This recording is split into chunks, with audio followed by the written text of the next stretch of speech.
So essentially, I've already given you sort of the pre-interview speech at lunch, so you kind of know what's going on.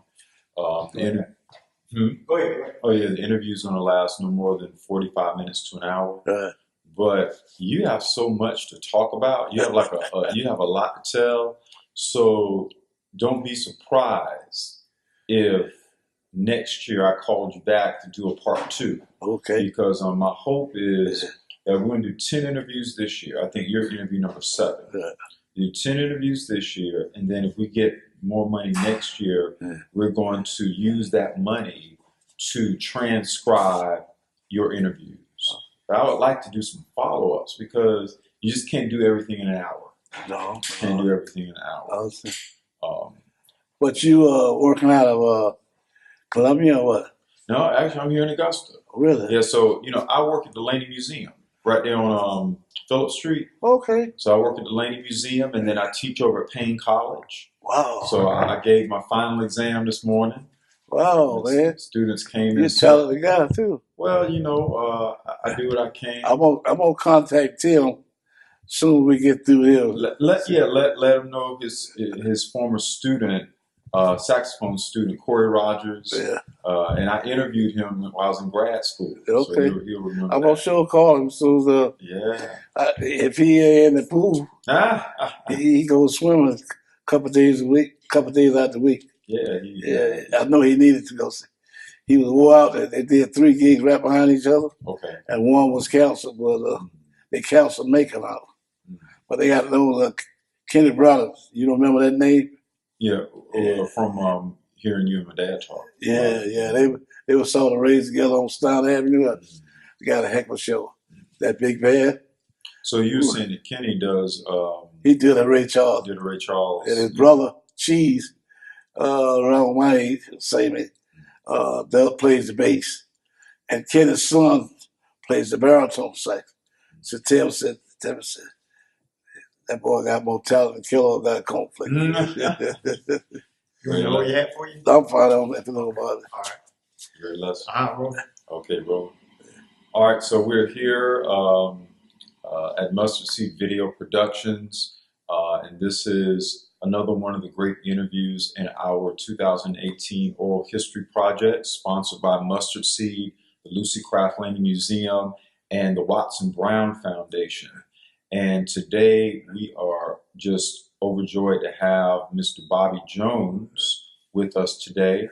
For the record, Mr. Jones, could you give me your full name? Robert N. Jones. Okay. And on my business card it said Robert Jones, Robert Cigarette, Bobby Jones. Okay. Yeah. Well, I was going to ask you about that.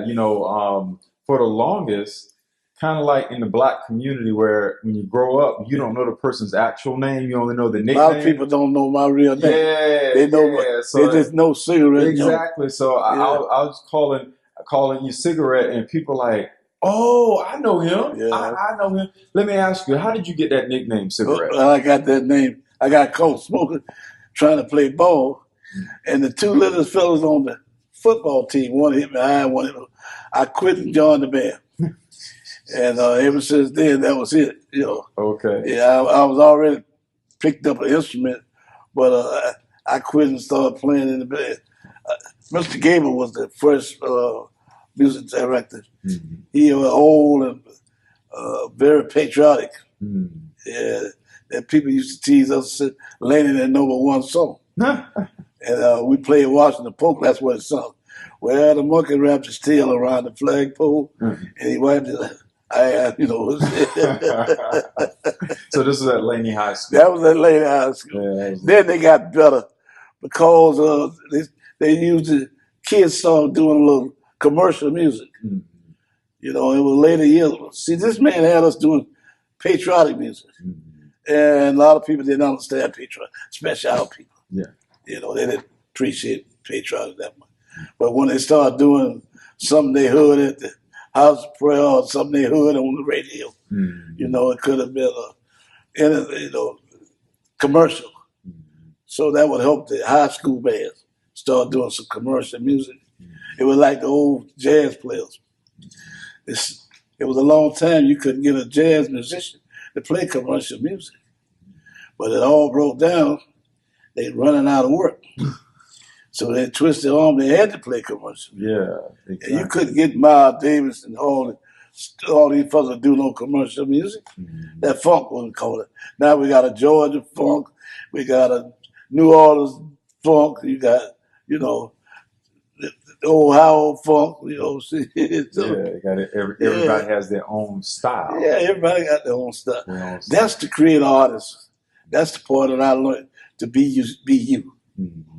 You know, my signature. Once you come and heard me, you know it. If you're just walking down the street, because I'm gonna put my signature in there. So listen, Mr. Jones. Before we get into the musical side of you, and then into your connections to the Augusta National, could you tell me just a little bit about where you grew up, rather, and sort of the environment, the neighborhood in which sort of nurtured you? Oh, downtown Florence Street, not far from Antioch Church. Okay. I lived about 2 streets over. Played a little softball in the churchyard. Played with Dr. Carter's son, Jimmy Carter, which his father was a dentist. Now his grandson was a dentist, Jimmy's son. Yeah, I went around there. I went to see Doc. I broke my teeth off. I said, Doc, I'm one of your son's playmates. And I said, I would like for you to fix my teeth. He said, $300. He didn't care whether I was a playmate or not. But then Dr. White did my teeth, you know, Okay. for about $1.25, something like that. Okay. Yeah, because I came good friend. So as the thing I was telling your dad, I did the clinic out of his job out there for Tim. Mm-hmm. And he said about the little young 12, 13 boy was gangster. Mm-hmm. So this is what I told Dr. White. I said, I'm a young gangster. And don't put no trash in my mouth. I said, I'm going to pay you cash money. That's right. They talk like Indian. Well, me boy, me no put nothing bad. But yeah, me boy. Dr. White, Raymond White's daddy was about your height. His brother was about my height. Yeah, they moved from the Lenox area down the street, down 9th Street. You know, I saved my money up. I used to be a little tight with $1 till the boys started teething, and they wish they hadn't teethed. So you're saying that your dentist had an office in the Lenox? Yeah, then he moved down the street. Okay. Yeah. Oh, nice. Yeah. Interesting. But Florence Street, up and down Florence Street from the 1300 block on up to 1400 block. Mm-hmm. Even when I got married, Mr. Dawson owned them houses, and I rented one, which my godmother in Raymond lived 1436, and I moved 1446 till I bought a house and put my family in over there on 12th Street, across the street from George Mays, which is a great friend of your dad, and he passed on away. Yeah. In fact, the wife just passed recently. Yeah, I remember. Well, of course, I know Hank. I met little George about a year or so ago over at the country club in the locker room. Yeah, Hank. I met a caretaker, you know, for a doctor. Yeah, but like I said, the patch was most of the downtown boys. Okay. And they go up there. You got $1.50, $1.75. Man bought you a drinking pack of cookies. That was your man. And so I migrated from there to Forest Hill, which I said the Jews played that course. Then the military took it over too. It was, then I went by the country club. It was too many over there. I went to the National. I said, this must be golf heaven over here, you know. I'm coming in the front door, I ain't coming in the back door. How about that? How about that? Yeah. So I tell you what, Mr. Jones, since you led me in that direction, let's sort of look at your time at the Augusta National. How did you get involved in caddying? And can you tell me a little bit about what that experience is like, being at what people consider the golf mecca? Well, you learn how to work for a pro. What is his motive for your service? Mm-hmm. Some like the good green readers. Some just want a good club full of. I caddied for Peter Butler, the guy who never did him a great job. Tony Jacklin was right in the peak of his career. And I explained to him, I said, Pro, I said, you should be on the par. You making par when you should be making birdies. He said, I like you. I said, I like you. He said, well, I don't want to put no more work on it.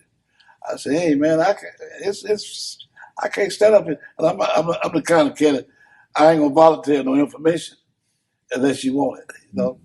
And so a couple of years went by, I just couldn't handle it no more. I said, I'm gonna find you another kid, you know, and I did. So, yeah, but he said specifically, I said, help me with the club selection and the yardages. Well, most of these caddies at the time, they caddied by sight. But I had to learn what 150 mark that I marked me some off for. So if the pro had, I said, we right up on the 150-yard mark. We're inside it, or we outside the one. So then you go with the club selection. But it gets much serious than that. I learned how to read the greens by some of the local members. That was good. And I was glad to go out there with them, slow time, you know. And then when you go on the road, see, you follow the sun. Sun rises in the east, sets in the west. 9 times out of 10, that's where the grass going. Yeah. So when the bucks get bigger, your skills should get better. I hear you. Yeah. I hear you. But it was fun, and I met a lot of people. Yeah. Well, who's the most interesting golfer you caddied for? Well, David Graham was the best payer and player. Uh-huh. He always said, "You rather have a good payer than just a good player, wouldn't you?" I said, "Yeah, that's about right." But the money wasn't as great as when I was out there. From 74 to 84, I tried. My goal was to make 40,000, and I could break even with my road experience and my home experience. Yeah, I put on a 10-piece group, but disco come along. It just put a R&B out.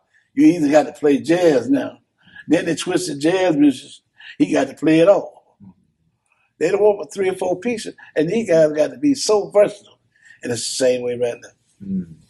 Music, R&B groups, they won't make it here no more. Disco come along, and so that's what killed them. Yeah, you know, people don't go out to hear live bands like they used to. But I've been playing with Mike Tanksley, sitting in with supporting him, and on the Striker Tim. Every third Wednesday down there at the Soul Bar. Okay. The jam section. So we do jazz and R&B. Okay. Nice. Yeah. Nice. So it seems to me as if you've had these 2 worlds that have been, you've been living in these 2 worlds for most of your life. So how have you been able to juggle being this jazz musician, traveling, and then also working at the... Okay, I travel before I go on the road for the golf, so I'm no stranger. Okay. I'm no stranger to the road. Okay. You have to know how to manage your money. I was getting a salary and a commission on the golf course. It ain't like playing one-nighters. I might make $50 a night, $75 a night. Some of the people, $25 a night. You know, we might do 20 days on this thing. Before James Brown, man, New York Union got on him. So what he did, union skills, New York was sort of be the top. But what he did, he started giving guys salaries. So like when I went to Clarence Carter, I said, man, I don't worry about it at night. I want salary. The same thing I told Oda Bennett. I said, whether you sing or don't sing, I want salary every week. You know, because I had a family, you know. I had 2 kids. And, like I said, you got to sell a house note back or whatever. What was it like working with James Brown? And... It was a thrill. Yeah. The guy that you have to give respect to. Well, he probably had a 3rd grade education, but what he heard, if I'm working for you and you tell me to give you an E or a D, that's what I got to give. Dog, what the book said. Oh, here's a guy writing the music. He said, oh, Mr. Brown said, who the ball? He gave him what he asked for. If he said, give me a D, give him a D. Huh? So it took a lot of polished musicians to learn how to respect this man. You know what I mean? I had the most respect. utmost respect for him. How long did you play with him? Well, it's just off and on. Off and on. Yeah, he flew me to New York to Apollo for a standby group. He thought the boy that played the bass they had just come from Pawn Club, gonna walk out, Boots Collins. Bootsy, yeah. Yeah, they thought they were gonna walk out on him. Now he got a 10-piece group in the wing weight. Yeah, me and Chris Lowe from Augusta. Yeah.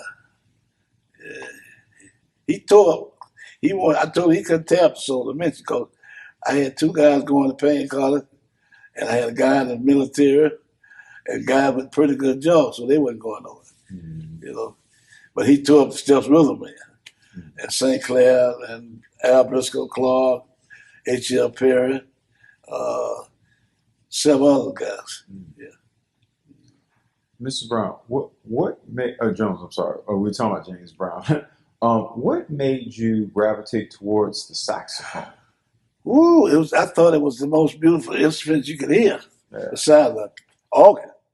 You know, I was like, you were saying that they were saying you should have went to the keyboard. Maybe I should have went to the keyboard. But that saxophone just had a beautiful sound to it. I listened at the marching band with the saxophone in it. And then I got into the jazz, listening to jazz players. And when I wanted to be a classic player. But when I got in the band, they said, hey, you can forget that, ain't gonna put no bacon on the table. Alto players were going out. James Brown and Little Richard brought in, they'd have 2 tenors, 3 tenors. And boy, that thing be so much body there. So tenors took over. The alto players had to go back to the jazz thing, you know. Most of them didn't want to play funk no way, you know. That R&B. You know. So tenor sax was the preferred sax for the R&B players. Right. More the classical jazz, still using alto. Alto. Okay. Yeah. Okay. Well, why was that sound preferred in one? It was because of the body it had, but real body. You ever heard of Woodwind Ensemble? Yeah. I heard one on Peach Mall Park, and people said it was strange. Sounded like they were playing a movie score, but I enjoyed it. You know, it's like listening at a drum corps. You know, you got all these listening to these guys play these different cadence. You know, like every drum got to be tuned in the same key. That's true. Key of C. That's true. Yeah. That's true. So you got started at a really early age. Yeah, when I got that clarinet, I was really hurt. Because the saxophone was in my head, you know. And I got with a group called the Fairless, and the manager come and got me off. I was hanging around on the corner. I called it Frank Thornton University at Augusta Avenue and Riceboro Road. Then it's torn down now, but the guy came down to the group. The Fairless was a vocal group that battled against Leon Austin and the Buicks. Wow. So they had their own band. And most Will gone, Lafayette gone. I don't know whether the big boy was the drummer. And I was very shy. I think I played Jack Philpott horn until I could get a horn. And they came and got me. Said they heard I could play. I said, I ain't got no saxophone, man. But they boys TV said, where you going with that whistle? About the clarinet. Clarinet wasn't pop. Benny Goodman was the king when I was a kid. Yeah. He stayed on TV. Yeah. My godmother said, June, your man on TV was like Michael Jackson. Mother told him about James Brown or Jackie Wilson on TV. So that's where he got his charisma about dancing from James Brown and Jackie Wilson. Yeah. Wow. Yeah. Saying, yeah. But Benny Goodman, man, he was stayed on TV. Yeah. He was the king of the clarinet player. I got a chance to hear Louis Armstrong, clarinet player. So I started listening to clarinet player. But I wasn't happy till later. You know, David Newman played with Ray Charles. There a lot of people called me Little Stan Eternity. Oh yeah. Dexter, I got a chance to meet him over at Fort Lauderdale Beach, and my horn jumped in my hand. I don't know how I got it, and but they made me put it up. I said, we paying this gentleman too much money. We ain't gonna turn it into a jam section. I said, yeah, I've been in these kind of clubs before. I was in a gangster club in Boston. They took the band away from Sam and Dave. Get the band, and they whooped Dave, and they run them all. And we went to Cape Cod over there in Yuma to play behind a guy from Philadelphia by the name of Barney Sigler. He looked something like Jack Wilson. He sang something like Jack Wilson. But we did a week over there before the with Leroy Lloyd. We spent a month up there in that area, and they want to hold us over. So, man, I'm tired of this. Boston is no, I mean, for his music, but just to meet the people. Some of these people, it was all about, we couldn't play but one slow song a set. We're doing 3 to 4 sets a night. Wow. They want it like this, Upbeat. Yeah, upbeat all night. Yeah. Wow. Several times, Mr. Jones, you've mentioned Clarence Carter. Oh, I had a lot of fun with him. Yeah, tell me a little bit. I did 18 months. I went with him after the Masters of '68. Stayed with him till the end of December '69. Okay. I had a lot of fun. I enjoyed it. If he was promised to get me a recording contract, and after Kansas State got off, and I was just, the guys in the band was thrilled with me. They want to do arrangements for me. They liked my style of playing, and that's why I had to end up telling them. I said, the guys play behind you and I every night. These guys doing some arrangement. That's who I want to go in the studio with. But, he brought a tape there, and I listened at it. I met the man in Houston that had his contract one time, Don Robin. Okay. And he told me, I turned the club upside down. He said, I record you. He said, I did have clowns. He said, but I released him because he was an honest man. They put a big band behind clowns to have him sound close like Ray Charles. And Clowns didn't want to go there. And he said, sir, I would want to be the Hurley Gully. And he said, I released his contract on the stimulation that I can release this album and there ain't nothing he can do about it. Wow. Don Roman was he owned everybody but the Swanners out of Houston. I met him. Yeah. Now, you told me at one point Clarence Carter, it was a duo. Yeah, it was Calvin and Clem. Okay. See, like Sam and Dave, Sam had the voice. Dave just got a good ride. Mm-hmm. Okay, with Calvin and Clowns had the sweet voice, and Calvin had the sweet voice, Clowns had the feature voice. Mm-hmm. You got a lot of ladies in trouble with that slip away thing. Yeah, did you slip away last month? I seen a guy with in Miami. He creeped up the stage. A woman couldn't leave the stage. She just kept kissing Clam, marching her up. And I see the guy coming down there. By the time he could get to the stage, I said, hey, man, let's go. He said, what you mean? I said, you done started that junk again. You going to get some of these women's head built. It testified when they slip away. You said it was a year and a half you spent. Yeah. I enjoyed every bit of it. Yeah. What was probably the most interesting city or interesting venue you played with him? Ooh, Fillmore East. I met Sly, the Family Stone. Okay. We dressed Clem something like he was a hippie with a big cowboy straw hat on. We were there for 3 nights, and we did 3 shows a day.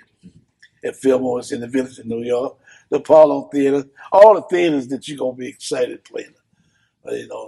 RKO. My father had the pleasure for the first time he had me play in Newark, New Jersey.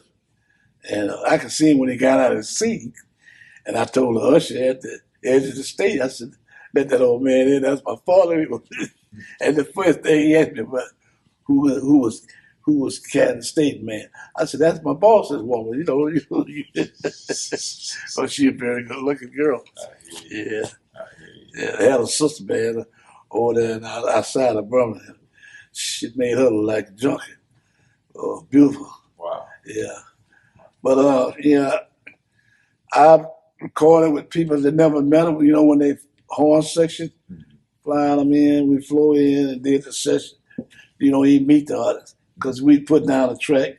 But like I said, I can't soul dimension over in North Augusta studio there. I tried to get James Brown to buy that studio, but he wouldn't. I said, man, you have people fighting to get in your studio band. You'd have, you know, I said, just think, your band could be stranded in California. You got a gig over here, and you can use a standby band. He wouldn't buy it. Wow. Like I tried to get Jim Dent to buy 7 Lakes, you know. But he didn't buy it, you know. But, you know, to each his own. That's true. Yeah. That's I'm not that person that envy people for what they got. I'm still a poor boy. I never forget where I come from. Yeah. And that's what I teach is to these young people. Don't forget where you come from. You know, I've been out there with some of the biggest names, but I ain't never forgot who I am and where I come from. If names that they would believe. I didn't dream I was gonna play behind Eddie Floyd, Jackie Wilson, Otis. See Otis grow. See that Joe Taylor. Augusta was a spot for a lot of entertainers. If you made it here, you could go anywhere. Mm-hmm. Yeah. So I met a lot of them when they first got started. Played a lot of college days. I probably played every college from Ole Miss back to Maryland State. Wow. Football season, they did a lot of booking bands. Augusta had so many bands, it could be 3 or 4 bands on the road. You wouldn't miss nothing. Like Mr. Will, they said Willie Wilson never run out of musicians. Yeah. Did y'all ever do like reviews where like all the Augusta bands were together? We had some ballad bands. That's Bell Auditorium and Country Club, something like that. Yeah. And y'all played white and black colleges? Oh yeah. What was the difference in the atmosphere between the two cities? Oh, that when Clyde McFadden, you know, he and Jackie Wilson had been in 3 groups together before they went solo. And this is one of the last few gigs over there in Athens. And everybody wants to meet who gonna pay them their money. There's a guy, big old boy, like he should have been a linebacker. And Clyde, hello, my name Clyde McPherson. And the guy was slow about putting his hand out. He said, hey man, this ain't coming on. You wouldn't bring a man this for. And I got tickled a little bit about it, but you know, he was just down there. I understood that his wife was a secretary of one of the NAWC houses. But he liked to go. We had a drummer by the name of Sammy Half Pint Jackson. He had to have a half pint for breakfast, half a pint for lunch, half a pint for dinner. Wow. But he was a hell of a drummer, and he could process his own hair. So a lot of entertainers didn't believe that. He could process his own hair. Oh, wow. As people say, you was out there, you had to lay, lie, they got it riding up. Lie, die, lay to the side. Lay to the side. That's it. Yeah. That's it. Yeah. Wow. I wore everything from my afros, perm. Yeah. Sounds like it was constant. It seemed like it was always something happening. Always something going on. Never any downtime. Oh, man. Yeah. We got a call to play with Jackie Wilson. And James Brown tore up the band. Leroy Hope built another band. And just as he built up another band, him and Charlie Reed, they used to buy entertainers, and we play behind them. Okay, you send them a deposit, you may never got all their money. So I learned this from New York office, the University Track. So if you work for Charlie Reed, you working on your own risk. You may get paid, you may not. But they blackballed Charlie Reed. What we did on the first tour for Raymond Wade, we paid off his debt. Then Jack Wilson asked us to do another tour. So we put all his Raymond's vehicle and equipment in his yard, and we piled in. Leroy had a 56 Buick, We piled like so till they sent a bus out or something. You know. We did a second tour. And that was Leroy Lloyd, the first tour, and the Steps of River. Second tour was Leroy Lloyd and Swinging Dukes. Yeah. I got a tune, and Tim said he got $17 royalty. You have to buy it or either get it by, what the U2 or something. Oh, on YouTube? Yeah, I did. It's Leroy Lloyd and the Dukes. Uh-huh. Well, Taste of the Blues, I got a solo ride on that one. And then I got the Sundowners mate. Featured me more. Check that But out. then they got Jeannie Brooks, little Jeannie Brooks, one of the last vocals they worked with. One of the last big that was recorded with Leroy. Mm-hmm. Yeah, well, Leroy had some more that Shelby Sankerton he had a lot of black entertainers. And he got his hand on Johnny Cash, Johnny Nash, and Jenny C. Riley. And she was hot with a Harper Valley PTA. And he got broke, and he got rich again. So what's he do? He leave all these other people record on the shelf. Candace State was there, Shelby Sankerton there last, Leroy Lloyd. It's a tune that Oscar Urban did. He's in D.C. If it ain't one thing or another, I was on that record, just like I was on Shop Amaleka. And they go nowhere. Because you don't get the right production, the right producer. You know, like James Brown told me, Miss Cigarette said, in order to get a major big hit, it should cost about $1 million. I said, no, it don't cost that much. I'm saying that to myself. Mm-hmm. He said, but when I look at it, when he broke it down, you get a video, you're doing a video, it might do. When you do a video along with your record, I know how to be a slickster with the DJ. You carry the DJs out, and you get you some girls, and they carry winding down, put a little change in hand, they gonna burn your record up. That's the way it was in the old days. Yeah. Wow. But then corporate companies got joint. Oh man. Wow. Yeah, everything must change, ain't it? That's true. Russell, everything got to change. So, what were some of the local spots that you all would play here in Augusta that were sort of hot spots on a regular basis? Oh, Paramount, Country Club, Alvet. Oh my God, yeah. They were smoking. Mm-hmm. You had to get there early almost to get a seat. Yeah, they were smoking. We brought Otis Redding out here to Marley Pond. And nobody know who he was. He had a regular Lincoln, pink Lincoln. You could hear it 2 blocks before he got there. Yeah. Marley Pond Road, it was a small joint, and we brought him here. Yeah, we booked him, like I booked Clarence Carter here at the Hamlet on a 3-day notice. Wow. And Mr. George, I thought Big John, he said, no charge for you, for the place. He gonna make his money looking bill. So I called King Rule up. I said, hey man, butt it up. We'll be there in 3 days. And that'll sell out Thursday night. Yeah, so it's who you know in some cases. Mm-hmm. It ain't what you know all the time, it's who you know. Yeah. The place you mentioned after the Paramount, you said the Paramount, and then you mentioned a second place. What was that second place? Country Club, Alvet. That place, where was that? And tell me a little bit about that. Paramount? No, the other place. Country Club? Alvet. Yes. 9th and Walloway. Okay. That's where the Courthouse is now. Gotcha. Okay. Yeah. Okay.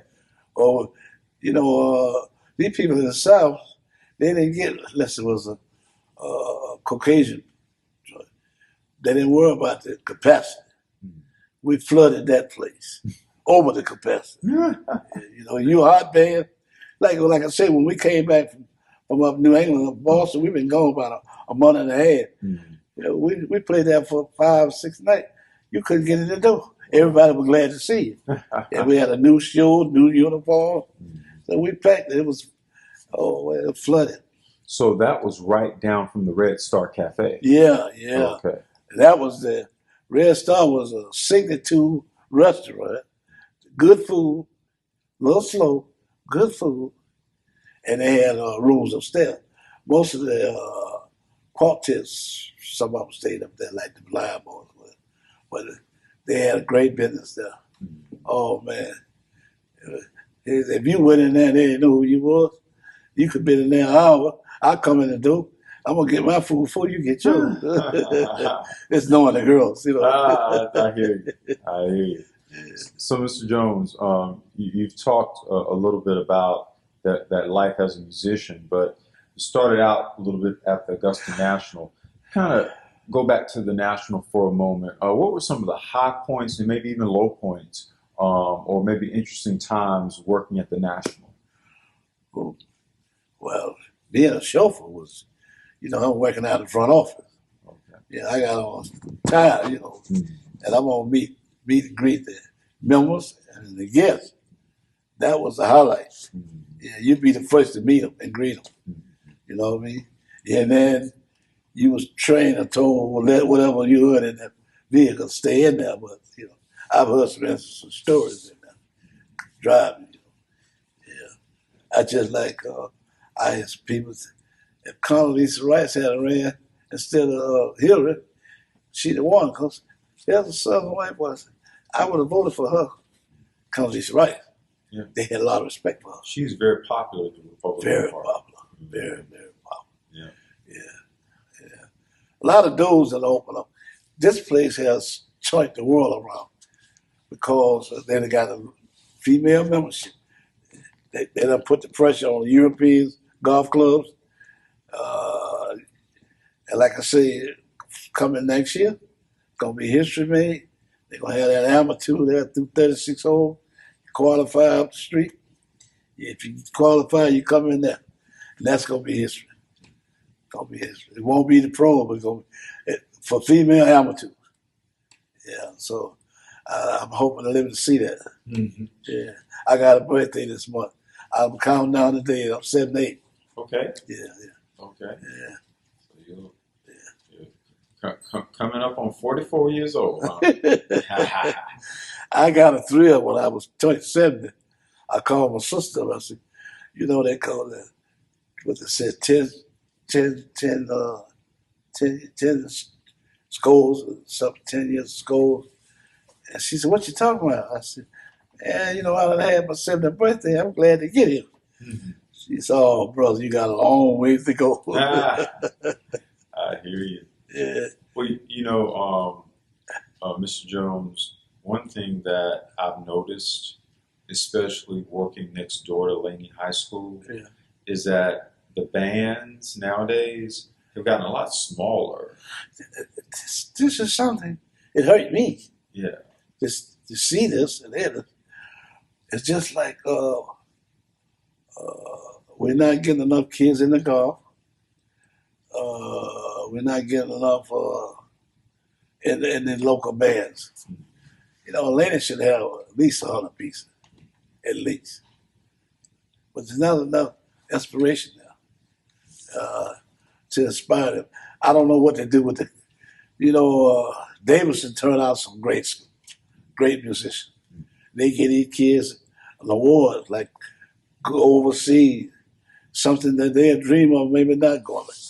But I had a group with me several years back, and I was doing African ball, and I was really impressed with these kids.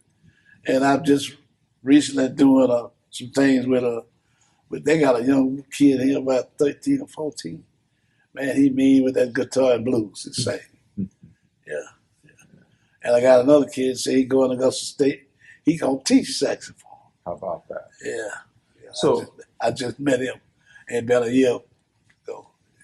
Well, that brings me to one of my last questions, which is, if you were trying to give advice to a parent who is trying to get their kid into music in this day and age, what would be that advice? You got to start one from here, 3, 4, 5 years old, and you would try to inspire them, but you got to let them go for themselves. That's like I'm telling I got 3 little great grandboys. They run like 7. The oldest one is 7, and 5 and 4. And somewhere down the line, God let me. I want them to hear me play. They never heard me play. I want them to hear me play. I might inspire them, Yeah, before I leave here, I like for them to hear me play. You know, and if they get interested, I'll be willing to sort of help them get instruments. You know, a lot of people don't know how to shop for instruments. You know, there's a student made horn, there's a professional made horn. You know, I just sold an alto. It was a professional horn, but it didn't have the name out like that. It was a great horn. I sold it back to Porter Music up there. I bought it, and it was like new. And I done had it 7, 8 years, but I just put it down. You know, besides that, you know, that name is when you get out there. That name, yeah, that Selma is like driving a Cadillac or Mercedes. French Selma. Now they bought a company in this country called US Selma. I don't want that one. I want the one made in Paris, France. It's got more value to it.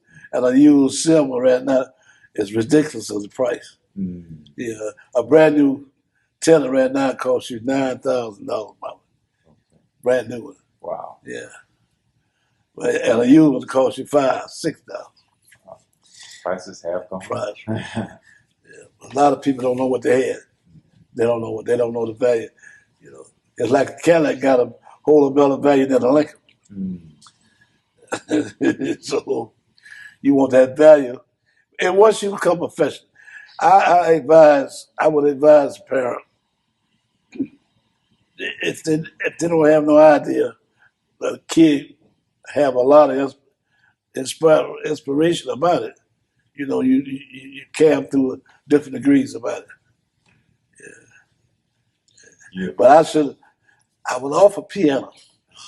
Professor Gary lived on 12th and Florence. Saw the ugly man. He rode a bicycle. He come along the neighborhood. Hey, you little kiddies, you kidding? And my godmother said, June, you ain't gonna get you. I said, I made all kind of excuses. I said, that's for girls. But after I get a little older and get into the music world, I found out the greatest pianos was men. Oscar Peterson, oh man, so many pianos was men. But when you go to these churches, most of the piano was women. You know what I mean? So I cry about it because if you want to do some arrangement, that piano is the one to go to. That's true. It's the piano the one to go to. It's a lot faster. Yeah. That's true. So you live and you learn. Yes. Music is like the Bible. You ain't gonna never learn it all. You ain't gonna never learn it all. What you can. But yeah, like I told Jay Brown, I heard a guy in the People Park, saxophone player, took one of his songs and put it in a jazz vein. But he gave me his blessing. I could do what I want.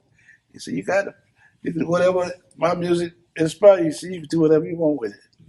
Yeah, you know. So music carries you a long way. I tell you what, it hoped to unify the world. Yeah, music. Yeah. That's true. I played so many, like you play like a college gig, and then you play these concerts, outdoors before they went for auditoriums, Coliseum, outdoors, theater, whatever. You know, but it unified the world. Music. So my last question is actually sort of the opposite of what I just asked. So I just asked if you had to talk to a parent about what they would do, what they should do for their child. Here's my next question. If a young person came up to you and asked you, who are the top 5 musicians I need to listen to while I'm getting into music, who would be your top 5 that you would pick to start someone out in? Sonny Stitt, that's God in the saxophone. They got so many young saxophone players today. They done went haywire. Some of them, Tim showed me some of them things on the web. Oh man, they going. Oh, these guys do so much things I thought I could do, but they're going beyond. Keyboard, like I said, it ain't gonna be no more Oscar Peterson. You know, Oscar Peterson was a speedball, played so fast. Jimmy Smith was the king of the B3 organ. Mm. Yeah, yeah. So Cannonball Allen for a Southern was a speedball, or was a he could get really down on that alto. Kind of, James Brown had him at the Third World, and I had a white boy playing keyboard with me, Mm-hmm. and I carried him down there. We had to enjoy ourselves. That Third World was something else. And Cannonball Brother was a cornet player. Yeah, but it's every so often there'd be some players that come along. If you'd be a good listener, but after you get through the fundamentals of the basic, you don't know whether the kid wants to be a professional or he just want it for pastime. Mm-hmm. So that's a different story. That's true. Yeah, That's true. different story. Yeah. But I tell you what, Mr. Jones, as I said before the interview, I need to break your story up into part 1, part 2, part 3, and part 4, Yeah, because I don't think an hour can do your legacy justice. right.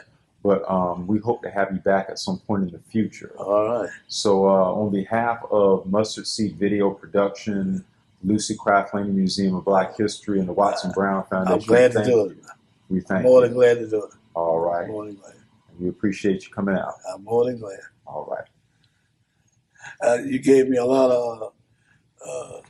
Well, I got to go to my writer, and we're gonna have to come together because, like I told you, he wanted me to do a documentary, and then when you said it's a lot of footage, Yeah. I had a little common sense. I knew that. There Uh, was somebody in Edgefield he wanted me to meet, Gotcha. so we could never get a hold of him. But so now I need to get back to the book. So I'm gonna see which way he gonna get me with the book. Tell you what, you get that memoir together, Yeah, and I'm putting in my order right now yeah, for my own personal copy, right. and we'll have a book signing for you at the museum. Good man. Yeah, we'll do that.